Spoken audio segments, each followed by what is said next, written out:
Olá, meu nome é Breno e essa é a terceira aula do nosso curso de Física Computacional. Bom, antes da gente começar a aula, eu gostaria de dar um recadinho aqui, né? Nós tivemos aqui um comentário na primeira aula do Luan Alves da Silva, que ele recomenda também o Linux Mint Cinnamon, né? Que é uma outra distribuição do Linux também que é muito conhecida aí ultimamente ela tem sido muito usada, muito instalada, né? E ele diz que é muito parecido o visual com o Windows, o Cinnamon, né? Então ele recomenda para que as pessoas também, ao invés de instalar o Ubuntu ou o Debian, possam instalar também o Linux Mint, né? Além disso, ele diz que tem alguns PDFs com comandos listados, né, que ele pode enviar. Então ele enviou, e como vocês podem notar, em toda a descrição do vídeo tem um link para o Dropbox. Nesse Dropbox eu coloco as pastas das aulas, certo? E os programas que a gente faz durante as aulas, como por exemplo aqui tem um Hello World, né? Se você clicar aqui, você vai ver que ele vai abrir o nosso programinha do Hello World, tá ok?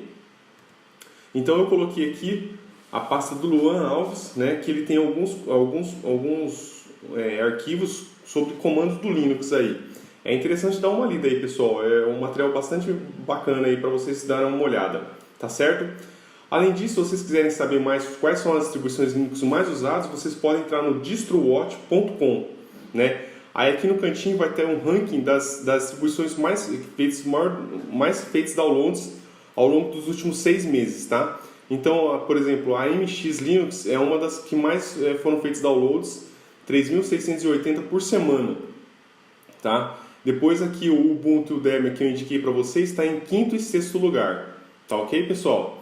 Mas vamos lá, vamos para a nossa aula aí, né? Então, para a nossa aula de hoje, vamos abrir o terminal, né? Como sempre, a gente vai sempre abrir o terminal, aumentar um pouquinho a letra para ficar um pouco mais fácil vocês visualizarem aí. E vamos acessar a nossa pasta. Lembrando que o comando para mudar de pasta é o comando cd. cd desktop, né? Lá, se a gente der um ls para listar as pastas que tem lá dentro, a gente vai ver que tem as pastas só, as pastas aula 1 e aula 2. Hoje é a terceira aula. Então vamos criar a pasta aula 3, né? Só para vocês verem como criar a pasta aula 3, que ela vai ser criada aqui no nosso gerenciador de arquivos, eu vou colocar mkdir aula 3 e vocês vão ver que automaticamente ela vai ser criada aqui, ó. Olha lá, aula 3. Ela não tem nada dentro dela, né? Então vamos acessar a pasta aula 3, certo? E vamos começar a nossa aula de hoje. A nossa aula de hoje, eu dei um ls aqui para mostrar que não tem nada dentro da pasta. A nossa aula de hoje é muito parecida com a primeira aula de novo, né? Nesse começo as aulas vão ser bem básicas, depois a gente vai evoluindo com os comandos e vamos fazendo aulas cada vez mais complexas, né? Programas cada vez mais sofisticados, tá ok? Então vamos lá. Então para a gente começar essa aula de hoje, vamos copiar a primeira aula, né? Lembrando que o comando para copiar é o comando cp, certo? Mas agora eu tenho que lembrar que eu estou dentro da pasta aula 3. Então, como é que eu vou fazer para chegar na pasta aula 1?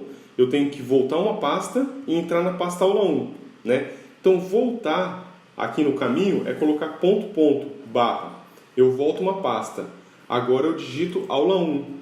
Agora eu estou dentro da pasta aula 1. E dentro da pasta aula 1 eu tenho um programa ali, Hello World. Então, eu digito Hello World, certo? E coloco na pasta onde eu estou, né? E a gente vai colocar com o nome calculadora. .c, tá ok? Então vamos aqui na pasta aula 3. Vamos aqui na pasta aula 3 e vamos mostrar que vai ser criado agora o arquivo chamado calculadora.c. Tá aqui já o arquivo criado, tá ok? Bom, vamos lá. Agora vamos entrar nesse arquivo. Então é vim calculadora.c, né? Vocês estão notando que o meu vim provavelmente está diferente do vim de vocês. O meu já começa com a diferença que ele vem com a linha numerada e ele vem com a sintaxe de cor ligada, né? Como é que vocês fazem para vocês também terem um vim parecido com o meu, né? Então basta vocês virem na pasta do Dropbox, vai ter a pasta vim aqui dentro. Dentro dessa pasta vim tem 3 arquivos. Um livro, para vocês verem um pouquinho mais sobre os comandos do vim. É claro que ao longo das aulas a gente vai sempre aprendendo, mas se você tiver um pouco mais de curiosidade, você pode ver esse livro aqui. São 150 páginas de pura comandos do Vim, né? Então é bem legal a leitura desse livrinho aí, né? dessa apostila, e tem essas duas pastas aqui, né? Uma pasta e um arquivo, que são o Vim e o Vim-RC, né? Você vai baixar no seu computador esses dois arquivos, nessa pasta e esse arquivo, e vai colocar eles no Home. O que é o Home? Né? É onde está escrito Home mesmo, é onde tem todas essas pastas aqui, né? Aí você vai colar esses dois arquivos, tá certo? Então eu vou fazer aqui para vocês verem, ó. Eu vou pegar, vou copiar para cá. Aí você vai ter que renomear esses arquivos. Você vai colocar um ponto no começo do nome deles e dar Enter, tá? Aí esse arquivo vai se tornar um arquivo oculto. Você não vai mais ver ele, né? E você vai fazer a mesma coisa para a pasta. Vai renomear ela, né? E vai colocar um ponto no começo dela, tá ok? E aí esse ponto vai tornar ela um arquivo oculto e ela automaticamente vai entender como se for o arquivo de configurações do próprio Vim. Aí o Vim de vocês vai ficar igualzinho ao meu Vim. Tá legal? Então é isso, pessoal. Vamos dar continuidade na nossa aula aqui, né? Então deixa eu fechar o gerenciador de arquivos para não ficar chamando a atenção desses detalhes aí. Então a primeira coisa, a gente apaga isso daqui. A gente está criando hoje no dia 21, que é Páscoa, né? E também é o dia de Tiradentes, tá? De 2019, aí, de 21 de abril. E o que a gente faz aqui? Faz algumas operações matemáticas, né, que esse programa faz.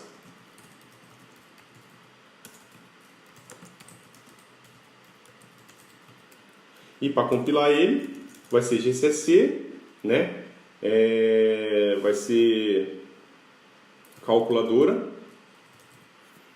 ponto .c. E a execução dele é o ponto barra a ponto .alt, tá?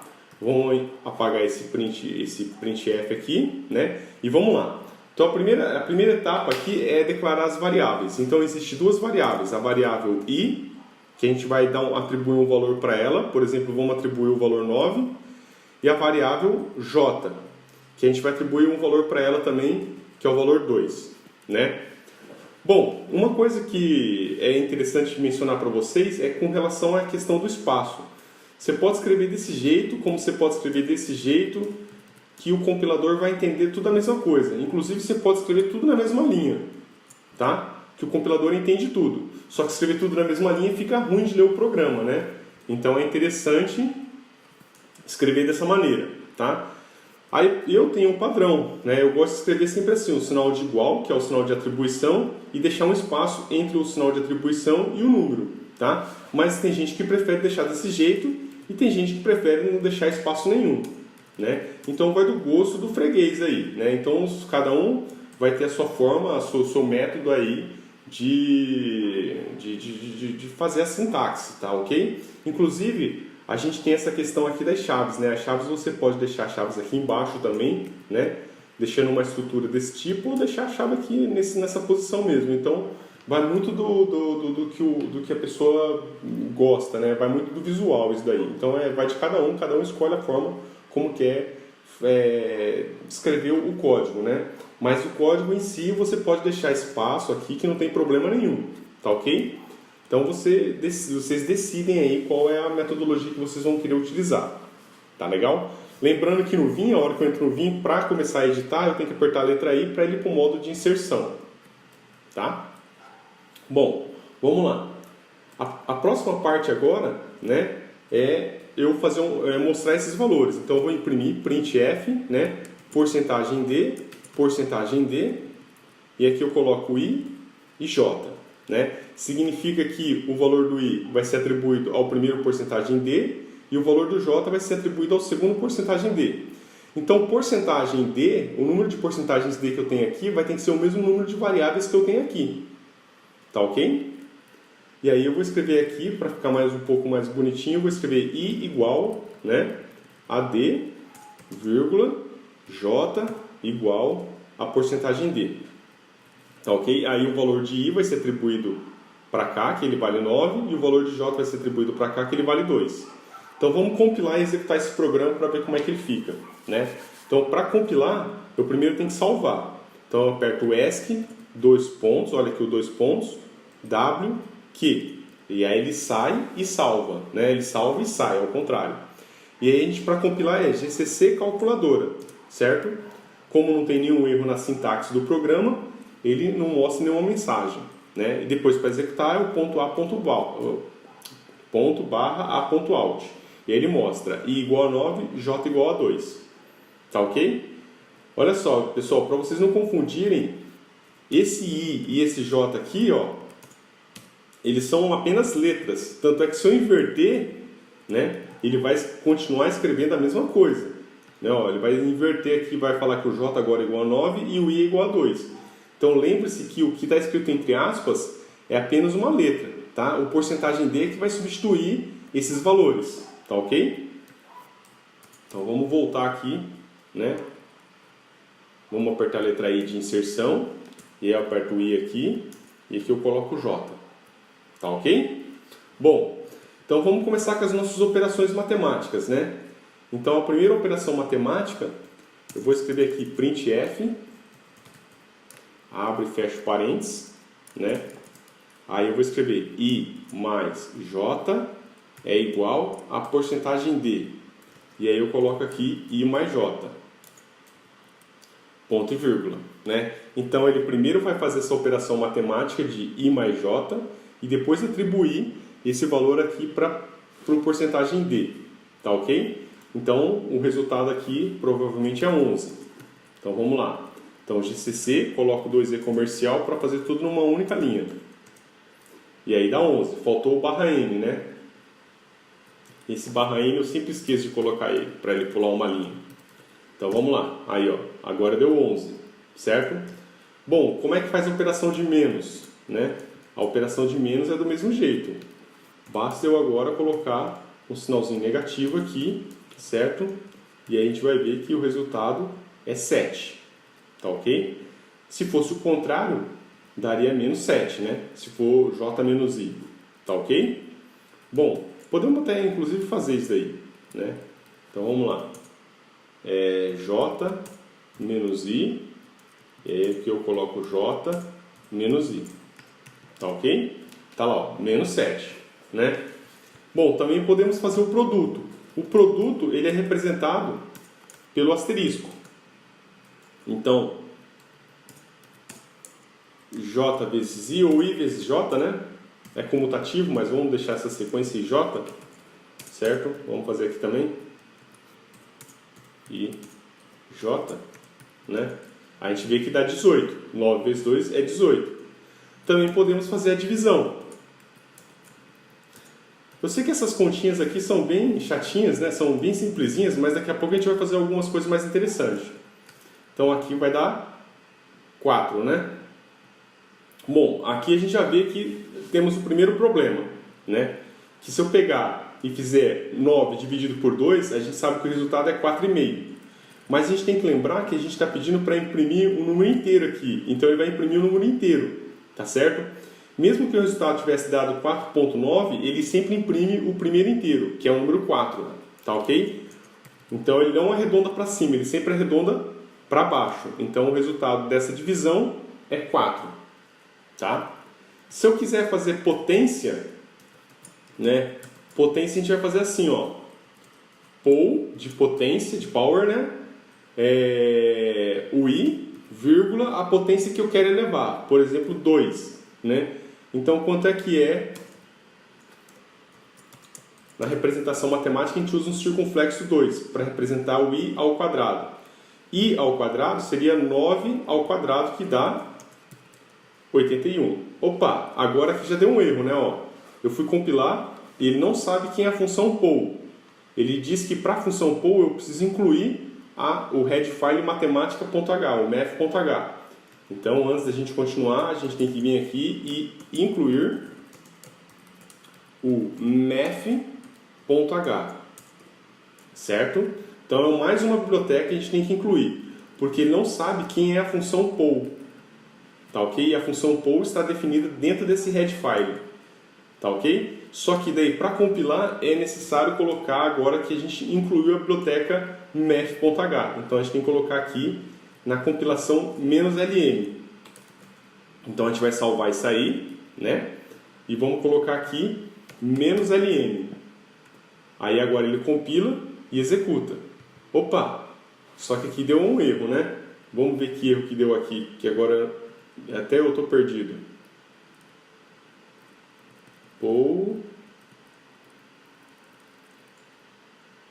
Ah, tá. Então é o seguinte, pessoal. Poll é uma função que retorna um número real, tá ok? Então a gente precisa declarar aqui, ó, mais uma variável, int k, né, que a gente não vai atribuir nenhum valor por enquanto. E vamos fazer o seguinte, vamos fazer k é igual a poll e vírgula 2, ponto e vírgula. E aqui a gente imprime o valor do k. Ou seja, a gente vai ter um número real, só que a gente vai atribuir a parte inteira para a variável k. E aí a gente vai imprimir a variável k. Tá ok? Então vamos lá. Aí agora dá 81. Tá ok? Ficou clara a ideia, né? É porque ele retorna uma variável do tipo double, né? Uma variável do tipo real. E eu estava imprimindo a variável do tipo real com um porcentagem D, né? E deveria ser um porcentagem E. Então, para dar certo aqui, eu deveria ter feito o seguinte, ó. Um porcentagem E, poll, e vírgula 2. Aí vocês vão ver que agora vai dar certo, dá 81. Ficou clara a ideia? Né? Tem que tomar esses cuidados de variáveis aqui. Se eu peço para ele imprimir uma variável do tipo inteira, ele vai imprimir uma variável do tipo inteira, né? Mas se essa variável for do tipo double, ele começa a dar erro, como a gente pode ver nesse resultado aqui em cima. Tá ok? São particularidades da linguagem C que a gente tem que tomar um pouquinho de cuidado aí. Tá? Bom, outra continha que a gente pode fazer é a raiz quadrada, né? Então K é igual a SQRT de I, por exemplo, né? I é igual a 9. Então, qual que é a raiz quadrada de 9? É 3. E aí a gente coloca aqui um printf, né? SQRT de I, que é a raiz square root, né? Que é a raiz quadrada, é igual a porcentagem D barra N, né? E a gente coloca aqui K, o valor de K. Então, ó, note que K, nesse ponto aqui, ele valia 81. Agora eu estou atribuindo um novo valor para ele. Então, K deixa de ser 81 e passa a ser igual a raiz quadrada de I, que é 3. E aí eu vou imprimir o valor 3 aqui. Então, ao longo do programa, o K está mudando de valor. Tá? Então, olha lá. Aí a raiz quadrada de 9, né, de I é 1. Então, aqui, como a gente não sabe quem é I, fica interessante colocar assim, ó, porcentagem D, né? E colocar o I aqui, ó. Aí fica a raiz quadrada de 9, ó, é 3. Tá ok? É claro que vai ficar diferente dos outros, mas é só para a gente fazer uma coisa um pouquinho diferente do que a gente já vem fazendo anteriormente aqui. Ok? Bom, é claro, se você quiser, você pode fazer a mesma coisa para os outros, né? Ó, você poderia colocar aqui, ó, porcentagem D, colocar I, J, I mais J. E aí vai ficar como? Vai ficar 9 mais 2 é igual a 11. Tá ok? Então você pode fazer dessas várias formas aqui. Tá? Tem uma outra continha que ela é engraçada, porque ela parece que não tem serventia nenhuma, mas ela é muito útil para quando a gente for trabalhar com redes. Né? E aí em redes a gente tem as chamadas condições periódicas de contorno.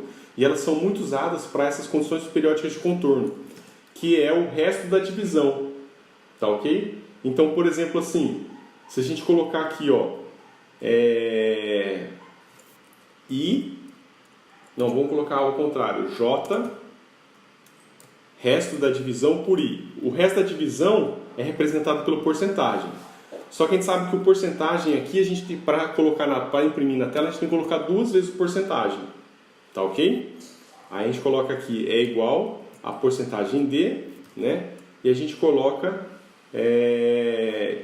J, resto da divisão por I, que é essa operação matemática aqui, que vai ser feita, né? Ou se a gente quiser também fazer igual a gente já vem fazendo, a gente pode fazer K é igual a J, resto da divisão por I, e aí a gente imprime aqui o valor do K. Né? Vocês estavam achando que eu esqueci o barra N, né? Mas dessa vez eu lembrei. Bom, olha lá. Então aqui significa que o resto da divisão vai ser atribuído para o valor K. Então como é que é o resto da divisão? Vai ser 2 dividido por I. Né? Então quanto que é 2 dividido por 9? Dá 0, certo? Então aqui, ó, se a gente pegar aqui, ó, 2 dividido por 9 dá 0. 0 vezes 9 dá 0. 0 menos 2 dá 2. Então 2 é o resto da divisão. Tá ok? Então vamos ver lá.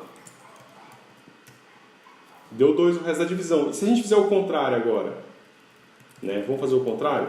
Então V maiúsculo, para selecionar aqui com a setinha para baixo, YP, para copiar e colar. Né? Então vai ser J, I, opa, fiz a mesma coisa, desculpa. I, J, né? E aí vamos ver quanto é que dá esse resto da divisão. Então vamos fazer aqui a continha na mão antes, né? Então vamos lá. Vai ser 9 dividido por 2, aqui a gente pode colocar um 4, né? 4 vezes 2 dá 8. 8 menos 9, né? 9 menos 8 dá 1. Certo? Então 1 vai ser o resto dessa divisão. Então vamos lá. Dá 1 o resto da divisão. Ficou claro então o que significa resto da divisão? Né? Se fosse, por exemplo, J igual a 3, o resto da divisão daria 0, porque 3 vezes 3 dá 9 e não sobra nada.